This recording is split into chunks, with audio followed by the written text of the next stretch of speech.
Fala, meus queridos, tudo bem com vocês? Meu nome é Glauber Laranjo e este é mais um episódio do Oitava Cast. Já se inscreve aí no canal do Oitava, já clica aí embaixo, compartilha esse episódio nos grupos de WhatsApp com quem você conhece e já curte o vídeo, claro, é muito importante pro canal. E siga o Oitava nas redes sociais, @oitavaigreja, para você acompanhar tudo que acontece por aqui. A gente está com mais um convidado especial hoje e antes de falar com ele, roda a vinheta.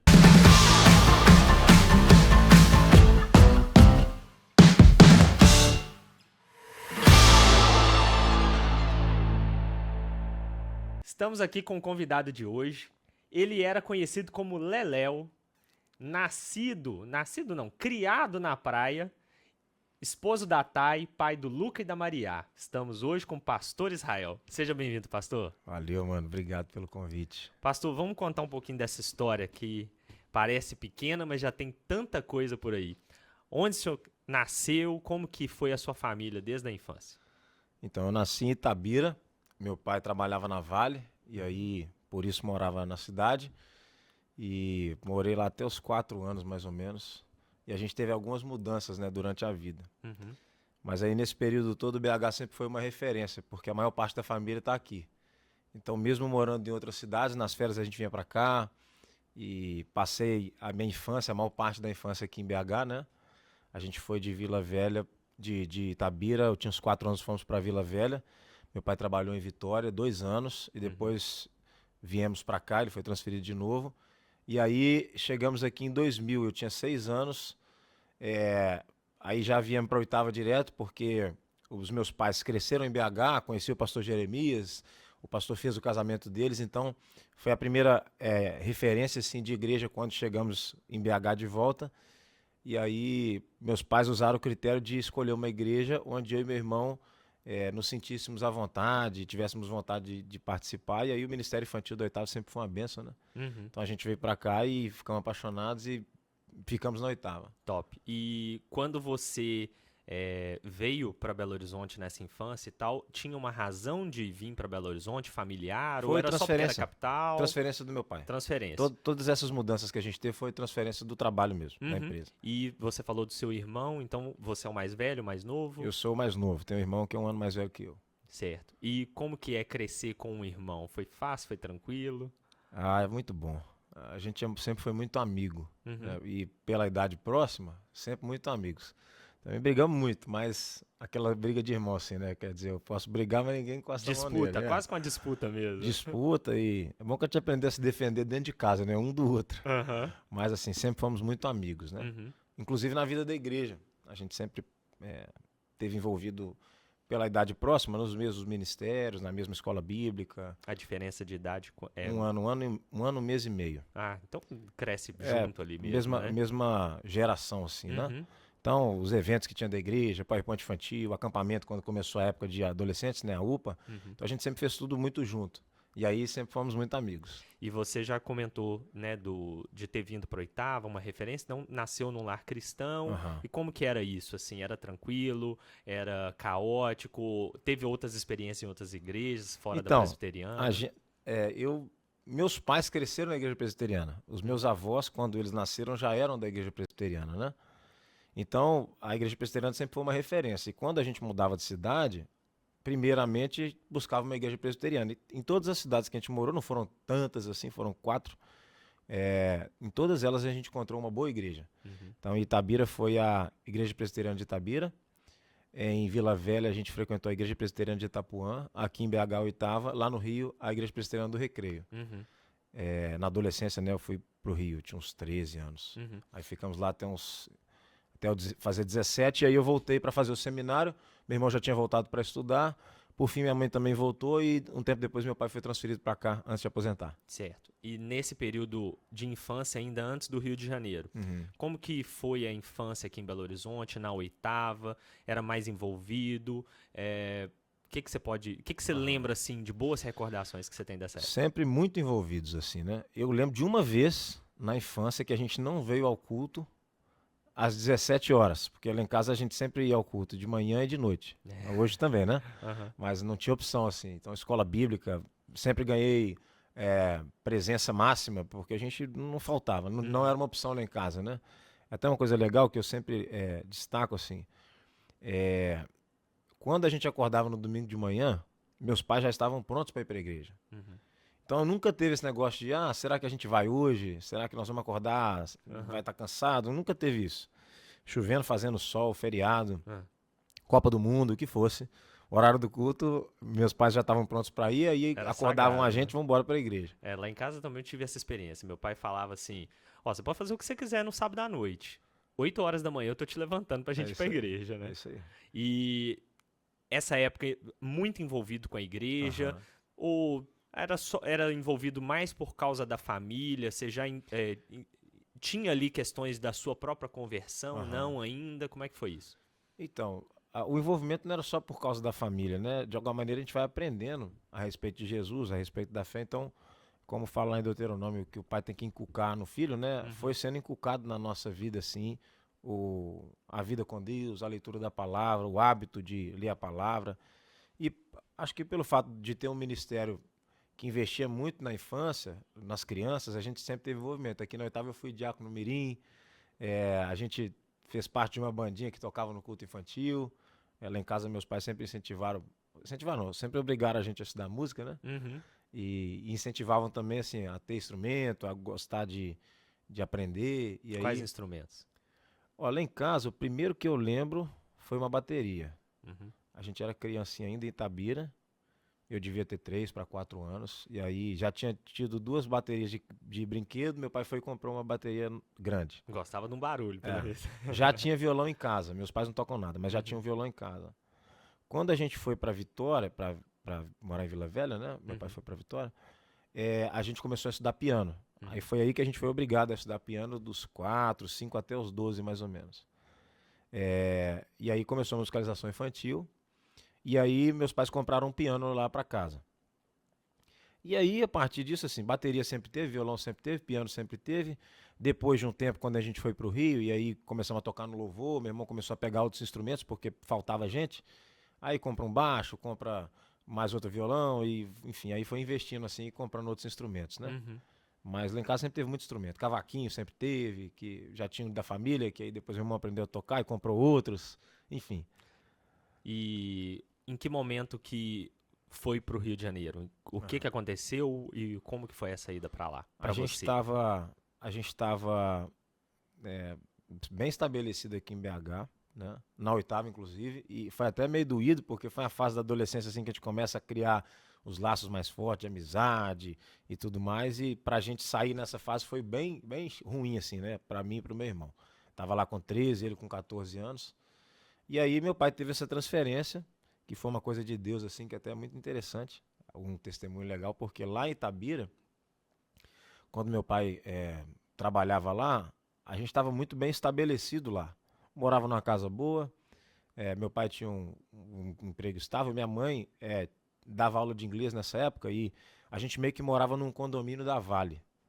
E minha mãe dava aula de inglês para todo mundo, então minha mãe dava aula em casa e era muito aluno, o segundo andar da casa metade era a sala de inglês dela, né? Então ela também tinha uma receita muito boa na época, a igreja envolvido, totalmente envolvido, meu pai era presbítero na igreja, enfim, tava tudo certo, não tinha por que sair de lá, era meio que o lugar perfeito assim. E aí Deus deu a direção pro meu pai de se mudar para Vitória, para aceitar um convite para ganhar a mesma coisa, sendo que ia ter que pagar aluguel, custo de vida maior, minha mãe não ia ter mais receita, ia ter que desvincular da igreja que estava estabelecido, enfim.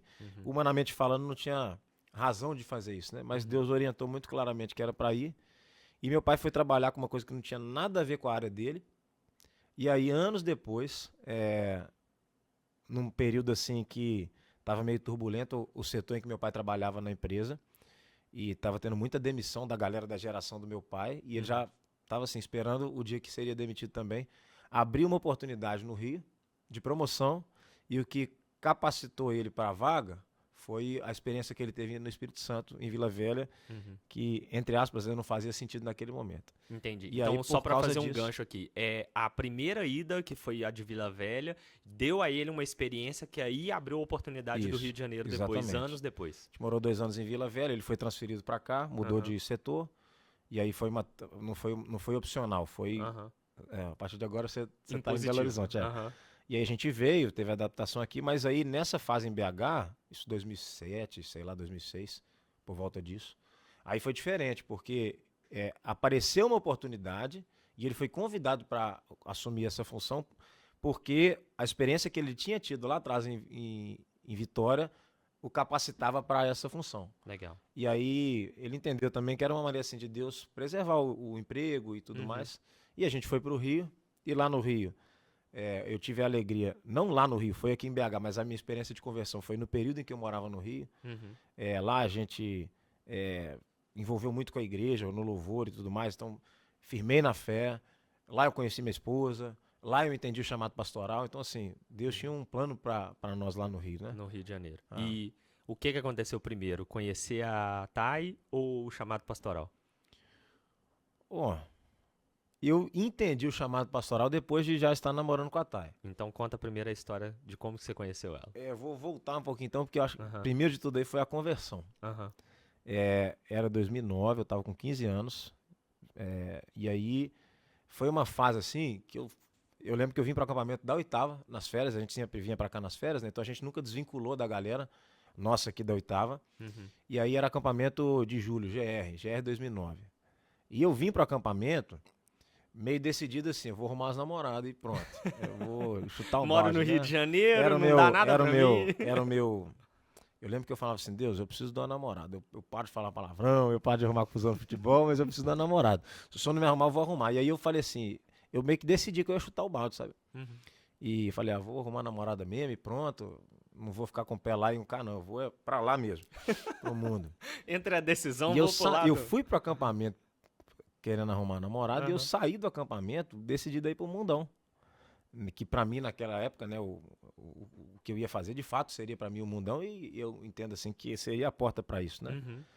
Isso na terça-feira à noite. Eu saí do acampamento decidido a chutar o balde. Marquei de encontrar umas meninas no sábado, e na sexta-feira eu tive um encontro com Jesus.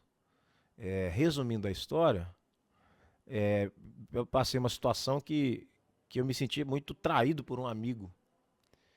E eu entendi, e eu fui orar, né? A gente é assim, quando dá errado, a gente vai orar. Aí eu fui orar e eu falei, Deus, esse cara fez uma sacanagem comigo e tal. E aí eu entendi Deus falando comigo que é isso que meu pecado também fazia com o Senhor, que era trair ao Senhor, e que meu pecado entristecia ao Senhor. E aí ali eu vivi uma experiência de conversão mesmo. Eu subi no telhado da casa da minha avó, que eu não queria que ninguém me visse chorando, nunca gostei de parecer mais fraco, né? Talvez porque eu sempre fui menor, mais magrinho. Então eu não gostava eu era beguento, assim. Eu brinco que o cachorro bravo é o pincher, né? O pitbull não precisa, o Rottweiler pode ficar quieto, que todo mundo tem medo. O pincher, se ele não fizer barulho, ninguém respeita. E aí eu subi na laje, assim, pra ninguém me ver chorando. E eu fui orar, e aí lá eu subi o Jacó e desci Israel.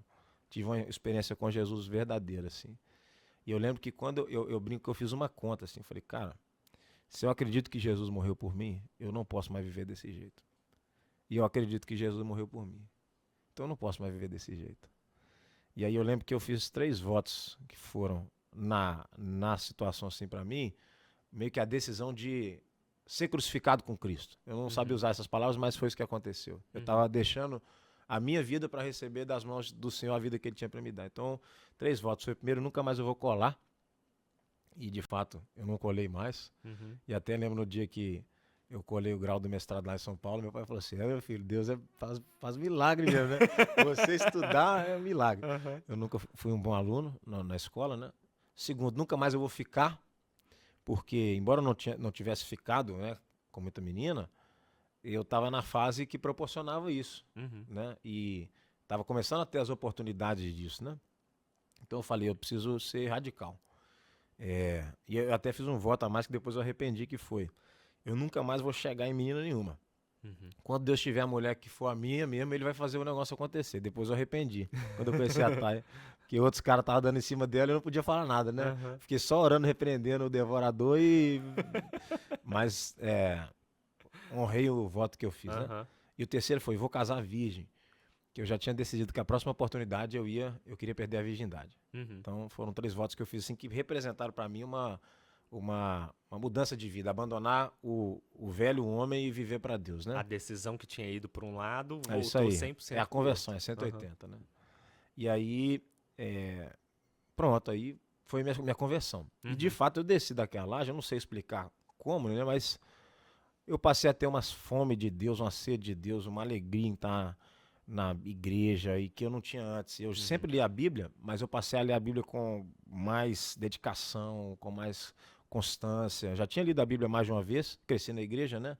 Fiz algumas leituras anuais da Bíblia antes da conversão, mas passou a me encher de um jeito diferente. E algum tempo depois, eu já conhecia a Thay, mas algum tempo depois eu passei a olhar para a Thay com esses olhos assim de interesse e tudo mais. Mas ainda assim eu entendia que tudo que eu precisava era Deus, não era de namorada ou nada disso, né? Então, algum tempo depois, não foi muito tempo depois, alguns meses depois, eu e Thay começamos a namorar. Uhum. E aí foi uma benção, assim, porque a gente, na verdade, o que aconteceu? Ela era de uma igreja batista e eu era da presbiteriana. Uhum. E eu falei assim, que essa fome de Deus era um negócio grande que eu não sabia explicar. Então eu comecei a me encher de Deus, do jeito que eu podia. Então a minha rotina era assim, segunda-feira eu ia para a reunião de oração das mulheres lá da igreja, Uhum. que eram as Déboras. Acho que era Déboras ou Saf, não lembro, acho que eram as Déboras. Uhum. Terça-feira tinha célula da minha igreja. Quarta-feira tinha culto na igreja dela. E eu já tinha conhecido a igreja, então eu passei aí, inclusive passei aí com ela. Uhum. A gente tinha uma amizade assim da galera, né? Então, mas vocês se conheceram onde? Já que não era da mesma igreja. A gente conheceu por causa do ciclo de amigos, assim. Ah, o entendeu? ciclo de amizade. Isso. Uhum. Eu tinha um amigo que eu comecei a ir para a igreja, ele começou a ir para a igreja dela, estudar na mesma sala que ela, Uhum. e eu comecei a ir para a igreja com ele, Uhum. porque ele estava querendo namorar ela. Eles chegaram até a ter um namoro curtinho. Uhum. Mas foi antes. Eu comecei a ir para a igreja com ele e com Uhum. ela.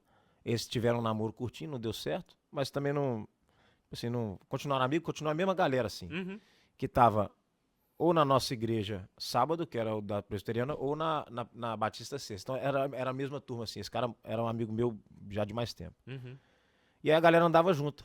Então eu conheci ela assim. Ele, tipo, era até um cara que eu queria ganhar pra Jesus na época. Ele falou assim: cara, conheci uma menina, eu perguntei, ela é crente? É.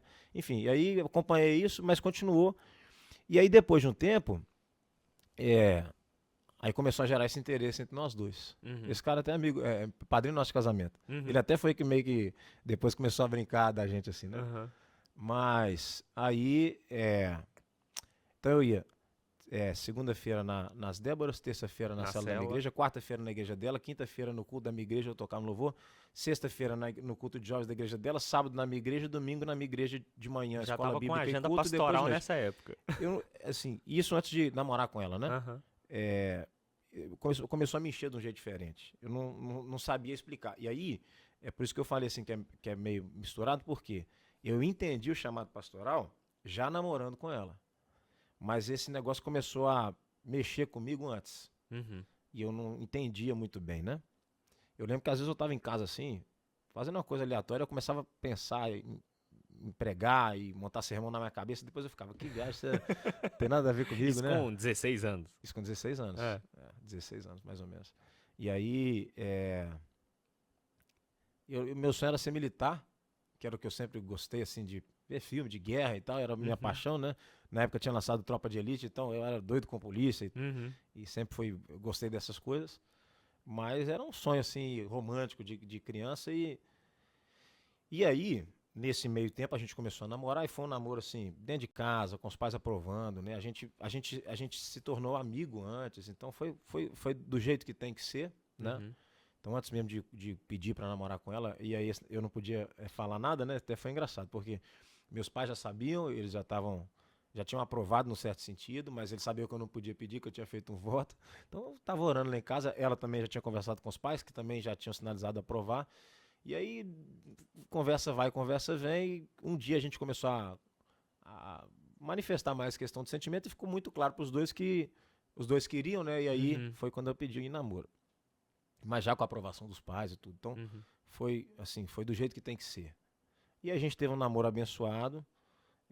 Durante ainda o período que eu fiquei lá no Rio, tinha convivência mais perto, né? Uhum. E depois a gente continuou namorando à distância quando eu vim para BH. Mas aí lá, agora eu não lembro exatamente quanto tempo de namoro a gente tinha, quando esse negócio do chamado pastoral começou a ficar mais forte, assim. E começou a ser muito constante. E quando eu orava com alguém, isso me realizava. Quando eu podia aconselhar alguém, isso me realizava. E de alguma maneira é interessante porque quando Deus virou a chave na minha vida e eu passei pela experiência da conversão, eu cresci na igreja, eu cresci lendo a Bíblia, eu cresci ouvindo pregação, eu cresci ouvindo história da Bíblia. Então, eu tinha um conhecimento bíblico maior do que a maioria da galera. Já tinha mesmo antes da conversão. Só que, de alguma maneira, parece que quando a conversão veio, né? E isso é a habitação do Espírito em nós, tudo que eu aprendi passou a fazer sentido.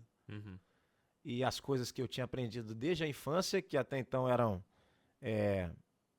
às vezes eu abraçava e às vezes eu deixava, passaram a preencher minha vida de um jeito diferente. Então, foi muito rápido essa mudança de passar a ser o cara que tirava dúvida da Bíblia, da galera, ainda mais da galera que tinha acabado de converter, que a gente tinha trazido da escola e tudo mais, de ser o cara que as pessoas pediam para orar. Então, isso me preenchia de algum jeito diferente, assim, eu não sabia explicar. E na época eu fui conversar com o meu pastor lá no Rio, o pastor Daniel, que era o pastor dos jovens, e eu falei assim, Dani, como é que foi, cara, Como é que foi, assim, quando você foi chamado para ser pastor? Como é que você entendeu? Aí ele brincou assim, Léo, já ouvi essa história antes. E aí eu comecei a contar para ele, e ele falou que com ele tinha sido muito parecido, e ele falou uma frase que fez todo sentido para mim, que foi assim, quando eu ouvi eu falei, é isso aí.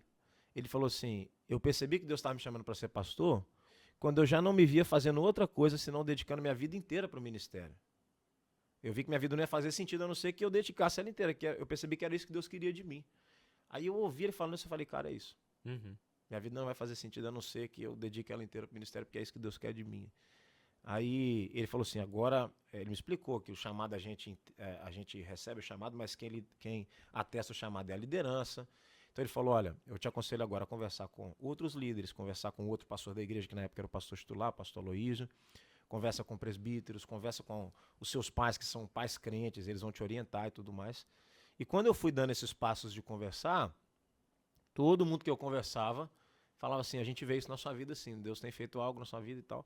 Então ali com 16 para 17 anos eu já tinha convicção, eu acho que foi com 17 anos, enfim, foi no ano seguinte que eu tive convicção do chamado, tanto é que foi perto até da prova foi pro final do terceiro ano, então foi isso mesmo, foi com 17 anos. E aí... falei, cara, é isso que Deus tem pra mim, assim.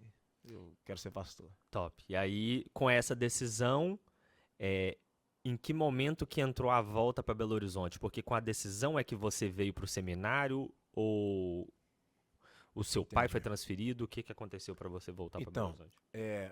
Nesse último ano lá, que foi meu terceiro ano, meu irmão já tinha vindo estudar aqui. Estudar, no caso, a faculdade. Estudar, fazer a faculdade dele aqui. Que o curso que ele queria fazer tinha aqui e era uma referência.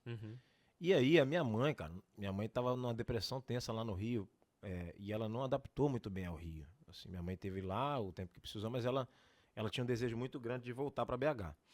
E minha mãe não estava bem. Então minha mãe e meu pai tomaram a decisão de que ela voltaria para BH, porque meu irmão estava aqui na casa dos meus tios e tal, de que ela voltaria para BH para ficar com meu irmão. E, a despeito do que eu decidisse ficar no Rio ou vir para BH, que ela viria para cá e meu pai ia passar a fazer viagem de fim de semana e ainda no tempo que ele precisasse morar no Rio, ele ia ficar indo e voltando, né? Então, decidiu assim, que no final daquele ano minha mãe voltaria para BH. E eu já tinha decidido que queria fazer o seminário. Até tentei fazer uma prova no final do terceiro ano, mas eu não consegui ler os livros de literatura, acho que eram 2. E eu chutei tudo. Eu não era muito bom aluno, né? E eu tinha passado um período nos Estados Unidos no segundo ano, então eu perdi bastante conteúdo do ensino médio.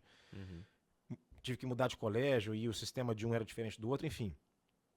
Já juntou o fato de não ser um bom aluno com eu ter perdido bastante conteúdo, fiquei bem prejudicado assim, então eu tive que esforçar para passar de ano no terceiro ano. E aí não dava tempo de fazer tudo, né? E ler os livros e tal, então eu chutei os livros na prova do vestibular do seminário, não passei na primeira prova. Eu fui fazer no outro ano, já em BH, e aí fui entrar em 2012, que foi o ano que eu entrei.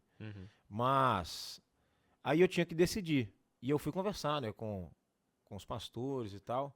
E eu fui orar. E o ponto eu tive meio que uma direção de um dos pastores lá da igreja, que era um pastor próximo, e falou assim, cara, o seminário de Belo Horizonte é muito bom. Se eu fosse você, eu iria para lá.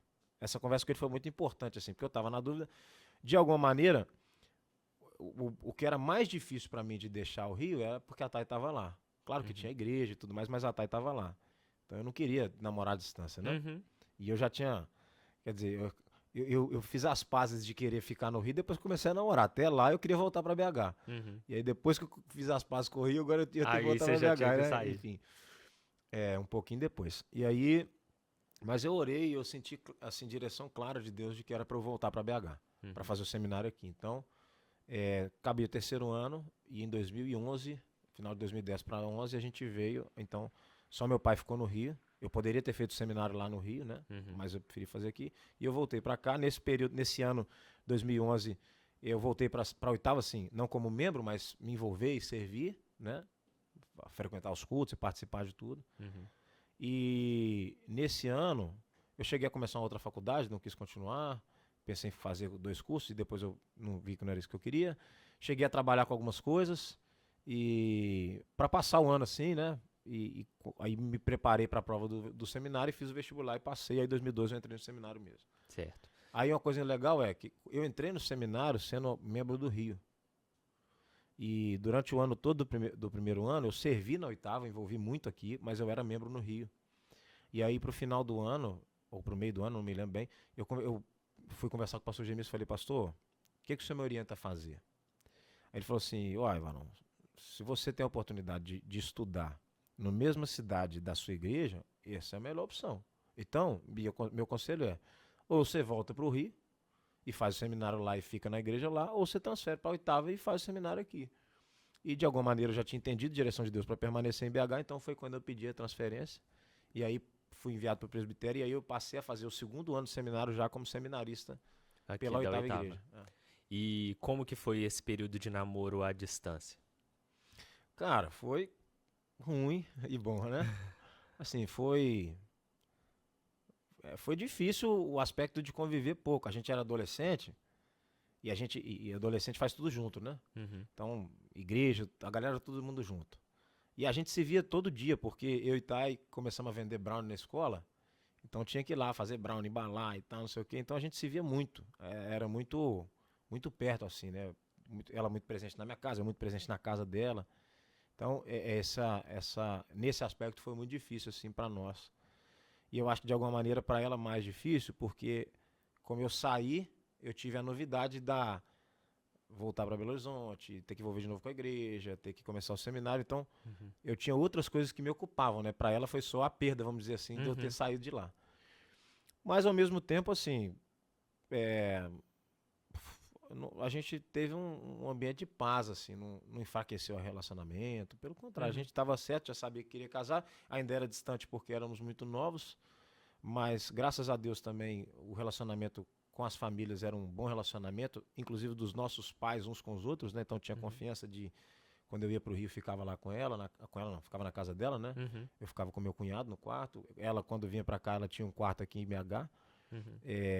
Então assim os pais dela tinham confiança nos meus pais, os meus pais nos pais dela. Então era tranquilo assim. As amizades dela eram minhas amizades. Aqui em BH também os meus amigos passaram a ser amigos dela. Então a gente convivia, assim. A Thay já trabalhava, ela começou a trabalhar cedo com a mãe dela, então ela já tinha a grana dela. Então ela vinha mais do que eu ia. Que eu tinha dinheiro mais para pagar a passagem. Às vezes até ela me pagava a passagem para eu ir também. Mas de alguma maneira também, como eu era seminarista, fim de semana eu tinha atividade na igreja e a gente conciliava, assim, a gente tentava ver, se desse uma vez no mês, de 2 em 2 meses, a gente fazia todo o esforço possível e além disso as férias, né, que a gente passava sempre junto. Um pedaço em BH e um pedaço aqui, normalmente conciliando com acampamento da igreja lá, acampamento da igreja aqui. Então, nessas situações, estava sempre juntos. E aí foi passando. Formou no seminário e Isso. aí decidiu casar. Não, aí a gente decidiu casar e a gente se casou no último ano do seminário. Ela já tinha formado, no meu terceiro ano, ela já tinha se formado lá no curso dela. E aí, conversando com os pais e tal, a gente entendeu que um momento bom seria o início do último ano do seminário, porque a gente pensou o seguinte, a gente não sabe para onde Deus vai mandar a gente. Então vamos supor que Deus me mande para um outro lugar, distante. Eu ir para lá, solteiro, para de lá, pensar em organizar casamento. Aí a gente passar o primeiro ano de casado sem o suporte de ninguém perto, né? Então a gente foi entendendo assim, Deus foi direcionando que o melhor ambiente seria já no último ano que ela tinha formado e tudo, e a gente poderia se casar ela já vir para BH morar e a gente ter aqui, se fosse o caso de mudar, né? Mas pelo menos no primeiro ano aí ter o suporte da família aqui perto e tal. Uhum. Então no último ano do seminário, em março, a gente casou. E aí já se vão 10 anos. Já aí o resto é história. E casou, em que momento veio o convite da oitava? Mas veio sempre em cima, no finalzinho, né? Os 45 Eu do tava no segundo tempo. terceiro ano. E aí, quando eu tomei a decisão assim, cara, eu quero casar, e eu comecei a orar por isso, eu falei, Deus, eu preciso de trabalhar. Só que, antes do seminário, eu trabalhei como marceneiro. E meu pai falou assim, filho, não quero que você trabalhe mais. Eu quero que você trabalhe na igreja, envolva na igreja, seja voluntário lá. Você não precisa ajudar em casa, então eu não quero que você divida essa fase da sua vida com outra coisa que não precisa. Uhum. Vai estudar e vai para a igreja. Então eu me envolvi muito na igreja. Por exemplo, na minha fase de seminário, eu lembro que segundo ano para frente era assim. Segunda-feira eu dirigia a reunião de oração dos jovens. Terça-feira terça e quarta-feira eu dava aula de discipulado na turma. Quinta-feira eu estava na integração do culto de quinta, do culto de libertação, e participava da intercessão depois. Sexta-feira eu dirigia a célula com sua irmã, a Glendinha. Sábado a gente tinha o culto da oitava jovem. E domingo eu dava aula de manhã na escola dominical e participava da integração às 11 e às 17. Quer dizer, então, de alguma maneira, eu tive o privilégio de, na fase do seminário, poder tanto dedicar tempo ao estudo quanto me envolver de cabeça na igreja. Então, às vezes, de tarde eu perguntava aos pastores, se for fazer visita, me leva. Então, tive experiência de fazer velório, de fazer visita hospitalar, de fazer visita nos lares, de ir com algum pastor que ia levar a ceia. Então, assim, eu me envolvi muito no ministério, né? Mas no terceiro ano eu falei, Deus, eu preciso de um trabalho. Para casar eu preciso ter dinheiro, né? E aí, teve uma oportunidade de trabalho, meio período, que eu trabalhava à tarde. Porque ainda tinha que ser um trabalho meio período. Porque de manhã eu estava no seminário e de noite eu tinha as demandas da igreja. Então eu consegui trabalhar à tarde, dando manutenção em uns aparelhos de cheirinho de banheiro. Foi bom, assim, a experiência. E aí, no final do terceiro ano, eu lembro que o pastor Jeremias um dia me chamou e falou assim, Varão, quero que você venha ser obreiro na oitava. Eu falei, pastor, você quer? Eu falei, quero demais, pastor, tô dentro, né? Aí ele falou assim, então você pode começar a segunda. Aí eu falei, pastor, eu só preciso de um mês para não deixar a empresa lá na mão, preciso ajudar eles a achar alguém, porque eu sou importante lá. Aí eu vou achar alguém, e aí, se o senhor me der um mês, daqui a um mês eu tô dentro. E acho que na época até o pastor Adel que me cobriu lá. Foi bom para ele, foi bom para mim. Né? Acho que ele já era obreiro da igreja, mas a demanda dele era em outro horário, era mais à noite. A minha passou a ser de tarde. Desculpa. E aí, no quarto ano, então, eu passei como obreiro da igreja. Aí quando foi chegando lá pro final do ano, eu falei assim, pastorzão, tá chegando o final do ano, eu sou obreiro da igreja, eu devo procurar campo? Aí ele falou assim, Varão, você vai ficar aqui na licenciatura. Aí, então beleza. Aí passou a licenciatura, quando foi chegando pro final do ano, eu não tinha falado nada. Pastor? Falei, pastorzão, a licenciatura tá vencendo, vai encerrar nesse ano, eu devo procurar campo, pastor? Ele falou assim, Varão, você vai ficar aqui para ordenação. E aí já parei de perguntar, tô ficando aí. Já tenho ficado. Quantos assim. anos já de oitava? Como pastor? Como pastor, ordenado, esse é o 9º ano. Faço ano. 9 anos de ordenado no final desse ano. Top. Licenciado foi 2015, seriam 10 anos. E aí, pastor ordenado, casado, em que momento chegou a paternidade? Já era um sonho de sempre. As crianças sempre foram um sonho para mim, assim, ser pai, ter a família. Mas a gente vinha orando, né? E casamos novos. Eu tava com 21, ela com 23, e a gente entendeu que tinha que esperar um pouquinho, que era melhor a gente se estruturar, amadurecer, curtir um pouquinho a fase de juventude ainda no casamento. E foi bênção. E aí, quando deu 5 anos, assim, a gente entendeu, acho que 5 para 6 anos, a gente falou, está na hora de a gente começar a tentar. Já vimos orando por isso. E, assim, nesse sentido, a gente teve resposta rápida nas 2 vezes, né? A gente, quando começou a tentar, um mês depois já descobriu que estava grávida do Luca. E depois, um pouquinho depois também, a Maria logo descobriu que estava grávida da Maria. Então eles têm a diferença de 1 ano e 3 meses. Luquinha está com 3, Maria faz 2 agora em novembro. Então, assim, foi uma benção, assim. E o que que mudou, assim, na sua cabeça ou no seu coração, pelo menos quando chegou o Luca, que é o mais Aham, velho, né? Essa transição, assim, de um pastor e marido, aham. agora pai. Cara, assim, num certo sentido, tem gente que fala assim, ah, agora que eu descobri o que é amor e tal. Eu não tive nada disso não, eu já sabia o que que era amor, e Uhum, são amores diferentes, né? O amor mais importante que eu tenho é do Senhor Jesus. Eu tenho o amor dos meus pais, do meu irmão, tenho o amor da minha esposa, que é outro, é diferente, não é competição. uhum, E tenho o amor dos filhos, que é uma coisa muito especial, né? Realmente é muito especial poder viver isso assim. É, a alegria enorme, cara. E junto com ela a responsabilidade de agora eu tenho que formar uma pessoa, né? uhum. É tenso. É E complicado. aí a gente vê que não tem capacidade, então precisa de Deus. Aí precisa de Deus, precisa da palavra, precisa da oração e confiar no Senhor, né? Uhum, Mas assim, eu acho que é, veio num momento bom, assim. Não que eu estivesse pronto para isso, né? Mas não foi uma coisa atropelada, não foi uma coisa por acidente, em uhum, um momento que a gente estava desestabilizado, não. Era o que a gente queria. Então, é, a experiência foi muito boa de ter filhos nessa fase. uhum, E acho também que outros assuntos que poderiam ser é, se tornar pontos de dificuldade já estavam mais bem resolvidos, né? Então, uhum, a própria relação nossa mais madura, né? Mais tempo de casados, a gente profissionalmente mais estabelecido, já tendo aprendido a lidar com um pouco mais de responsabilidade, né? Então, eu acho que veio assim numa hora que foi proporcional ao, ao, ao estrutura emocional, financeira e uhum. etc. E no meio dessa história toda, aonde que entrou o jiu-jitsu? Pra quem não sabe, o pastor Israel é faixa preta de jiu-jitsu. Ah, cara, o jiu-jitsu entrou no seminário. Uhum, Eu estava no primeiro ano e aí eu descobri que tinha um pastor, pastor Charlie, que dava aula para os seminaristas.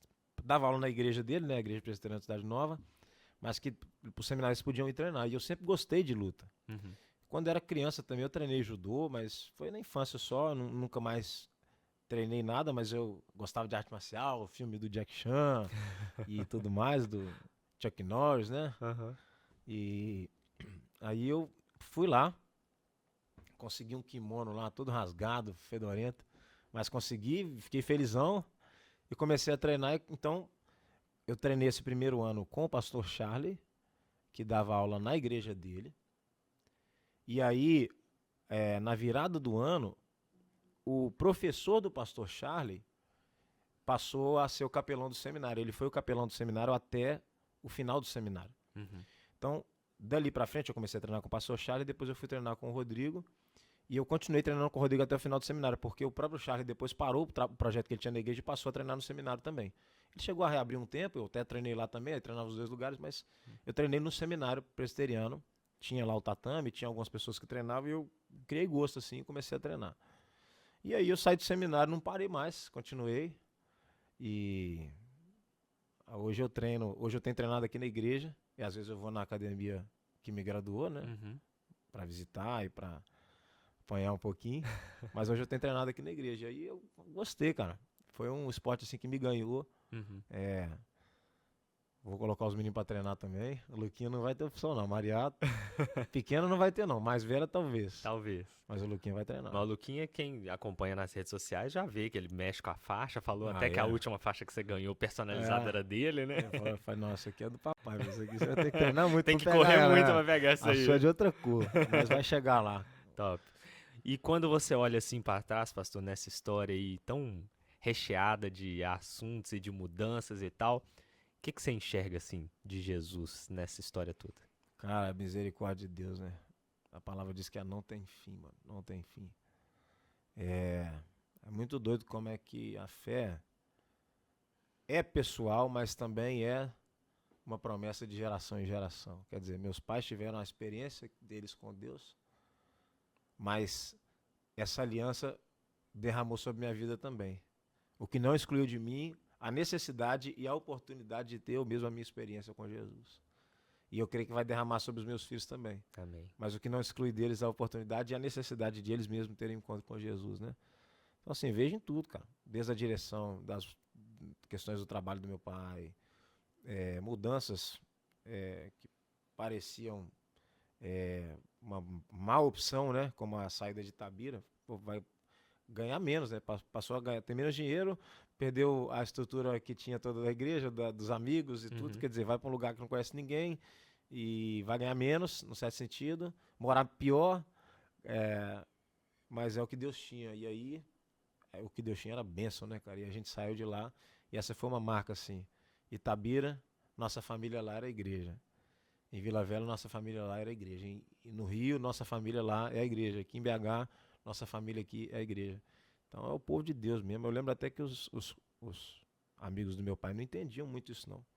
Porque a galera que entrou com meu pai, é, muitas dessas mudanças foi de leva, assim. Foram mais pessoas juntas, né? Uhum.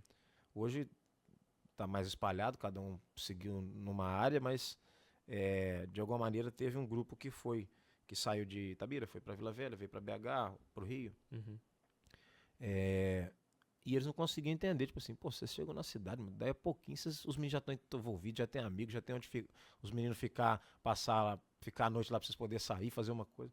Como é que vocês conseguem fazer isso, né? Uhum. Aí meus pais falavam, porque é a igreja, nossa família é a igreja.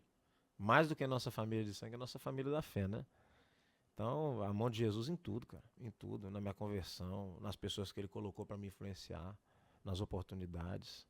Benção. E quando você olha para frente, assim, a nível pessoal, familiar, ministerial, quais são os sonhos que você coloca diante de Deus e que você pode compartilhar, assim, até, óbvio, se ele não voltar Aham. antes? Cara, ministerial é ser encontrado fiel, né? Continuar fazendo o trabalho que Deus tem para mim, cumprindo no ministério. E Deus tem me dado a graça de caminhar aqui na oitava.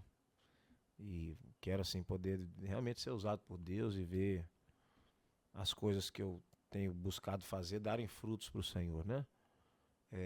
Mas não tem a ver com uma posição ou com a promoção.